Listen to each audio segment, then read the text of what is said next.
ফজরের নামাজ কাজা হয়ে গেলে আপনি কখন আদায় করবেন? এটা কি যখন টের পাবেন তখনই পড়বেন, নাকি জহরের সময় পড়বেন, নাকি পরের দিন ফজরের নামাজের সময় আপনাকে পড়তে হবে? এবং যদি আপনি কাজা আদায় করেন তাহলে তখন সুন্নত সহ পড়বেন, নাকি সুন্নত বাদে শুধু ফরজ নামাজ পড়বেন? এই প্রশ্নটা আমাদেরকে সবচাইতে বেশি করা হয়। আমরা জানি পবিত্র কোরআন সূরা নিসার 103 নম্বর আয়াতের শেষের অংশে আল্লাহ পাক বলছেন, ইন্নাস সালাতা কানাত আলাল মুমিনিনা কিতাবাম মাওকুতা।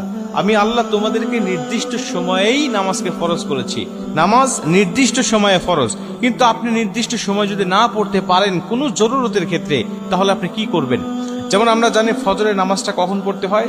সুবহে সাদিক থেকে সূর্য উদয় পর্যন্ত, এটুকু ফজরের নামাজের সময়। এর পরবর্তীতে পড়তে গেলে আপনার কাজা পড়তে হবে।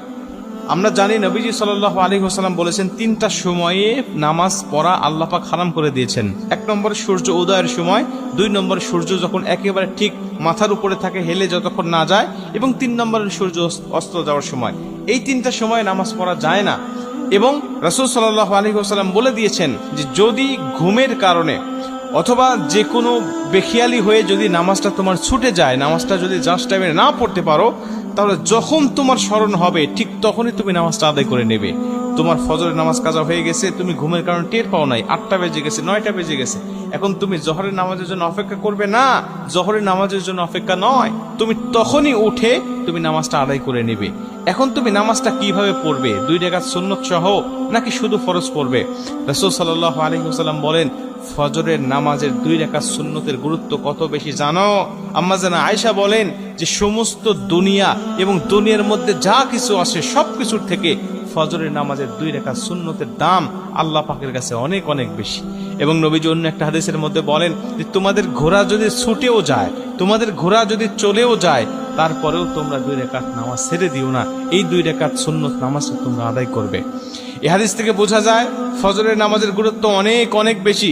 এবং আমরা এটাও জানি যে ফজরের আগে এমন হলো যে আমি জামাতে নামাজ পড়ছি, কিন্তু এখন দেখা যাচ্ছে আমি সুন্নত পড়তে পারতেছি না, বা সুন্নত পড়লে জামাত পাবো না। তখন আপনি কি করবেন? তখন আপনি ফজরের নামাজটা আদায় করবেন, কিন্তু সুন্নতটা কিন্তু পরবর্তীতে আপনি পড়তে পারবেন না, বা আপনার জন্য মাফ হয়ে যায় নাই। আপনি সূর্য উদয়ের পরে যখন হলুদ আভাটা কেটে যাবে, আপনি তখন কিন্তু সুন্নত 2 রাকাত আপনাকে আদায় করতে হবে।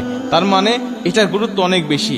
এই হাদিসগুলো থেকে আমরা বুঝতে পারি যে আমি যখন কাজা পরবর্তীতে নামাজ আদায় করব ঘুম থেকে ওঠার পরে, 8টা হোক বা 9টা হোক, তখন কিন্তু আমাকে 2 রাকাত সুন্নত সহই নামাজটা আদায় করতে হবে, শুধু 2 রাকাত পড়লে হবে না। কিন্তু যদি এমন হয় যে আপনি জোহরের আগে আর পড়তেই পারলেন না, জোহরের পরে আপনি এই ফজরের নামাজটা আপনি কাজা তুলতে হচ্ছে যে কোনো কারণে, তাহলে জোহরের পরে যদি হয়ে যায় তখন আর আপনার এই 2 রাকাত সুন্নত পড়তে হবে না। এই 2 রাকাত সুন্নত তখন আর আপনাকে